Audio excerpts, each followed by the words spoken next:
सरकारी medical college में तैनात चिकित्सक शिक्षकों की प्राइवेट प्रैक्टिस को लेकर एक बड़ा एक्शन कल देखने को मिला। केजीएमयू फार्माकोलॉजी विभाग में से निलंबित विभागाध्यक्ष डॉक्टर आमोद कुमार सचान को बर्खास्त कर दिया गया। यह कार्रवाई प्राइवेट प्रैक्टिस, निजी संस्था से लाभ कमाने, विभिन्न संस्था के बोर्ड ऑफ डायरेक्टर का हिस्सा होने के आरोप में की गई। डॉक्टर सचान 3 दिन बाद 15 जुलाई को सेवानिवृत्त होने वाले हैं।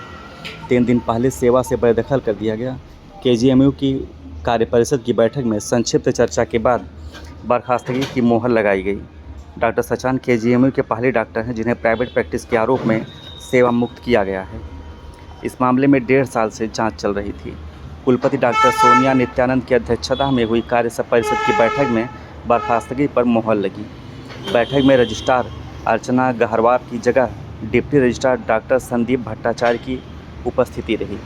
बैठक में डॉक्टर सचान का मामला रखा गया। आरोपों पर उनके जवाब से कार्य परिषद संतुष्ट नहीं हुआ। पूर्व कुलपति डॉक्टर सरोज चूड़ामणि गोपाल के समय में भी मामले उठे थे तो वीडियोग्राफी कराई गई, जब कई डॉक्टर निजी प्रैक्टिस करते हुए पाए गए थे। डॉक्टर आमोद सचान के मामले में पहले 4 जुलाई को इमरजेंसी कार्य परिषद की बैठक हुई, जिसमें 180 पेज का नोटिस देने का फैसला किया गया था। 6 दिन में नोटिस का जवाब देना था। उन्होंने जवाब देने के अतिरिक्त समय मांगा। 10 जुलाई को फिर इमरजेंसी परिषद की बैठक हुई और कार्य परिषद ने अतिरिक्त समय देने से इनकार कर दिया। केजीएमयू के इतिहास में पहली बार किसी डॉक्टर का प्राइवेट प्रैक्टिस के आरोप में निलंबन या बर्खास्तगी हुई है। आमोद सचान ने कहा कि मेरे विरुद्ध दर्ज की गई शिकायत झूठी है। यह कार्रवाई रिटायरमेंट से 3 दिन पहले मेरी प्रतिष्ठा को धूमिल करने के लिए की गई है। मैंने अपने जीवन के 23 अमूल्य वर्ष संस्थान को दिए हैं।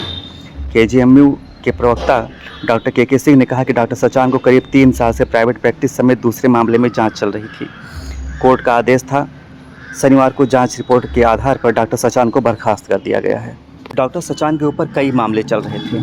आय से अधिक संपत्ति का मामला भी चल रहा था। डॉक्टर सचान का सबसे पुराना मामला 2013 में आवासीय परिसर और कार्यालय कक्ष से 1.76 करोड़ रुपए बरामद होने का था। बाद में उनकी पत्नी ऋचा ने अघोषित आय के तौर पर 8 करोड़ रुपए सरेंडर किए थे। छापेमारी के दौरान डॉक्टर सचान के कई बैंक खातों के बारे में भी पता चला था, जिससे कई करोड़ की लेन देन की गई थी। इसके अतिरिक्त निजी अस्पताल चलाने का भी आरोप लगा था। 2019 में मल्टी स्पेशलिटी शेखर हॉस्पिटल में प्रबंध निदेशक के पद पर कार्यरत थे। 2019 में उन्होंने पद से इस्तीफा दे दिया। शेखर हॉस्पिटल के अलावा बाराबंकी के सफ़ेदाबाद, शाहजहांपुर के हीरपुर में Hind institute of medical sciences के नाम से कॉलेज चला रहे हैं। ये इंस्टीट्यूट हिंद चैरिटेबल ट्रस्ट के स्वामित्व में है और इसके ट्रस्टी डॉक्टर सचान और उनकी पत्नी ऋचा हैं। इसके अलावा मैसर्स बालाजी चैरिटेबल ट्रस्ट, इसमें 2 प्रबंध ट्रस्टी हैं, जिसके जरिए शेखर स्कूल ऑफ नर्सिंग चल रहा है, जो शेखर हॉस्पिटल के परिसर में ही है।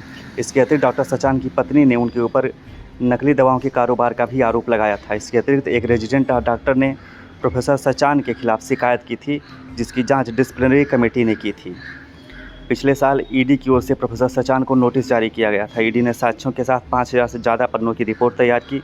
इस रिपोर्ट की जांच के दौरान ईडी के ए के सचान की संपत्तियों, निजी संस्थानों के बैंक खातों में करोड़ों का ट्रांजैक्शन, पास इलाके में कीमती ज़मीन का साक्ष्य मिला था। ईडी को इसके सबूत भी मिले। डॉक्टर के सचान केजीएमयू में सरकारी चिकित्सक होते हुए निजी प्रैक्टिस में लिप्त हैं।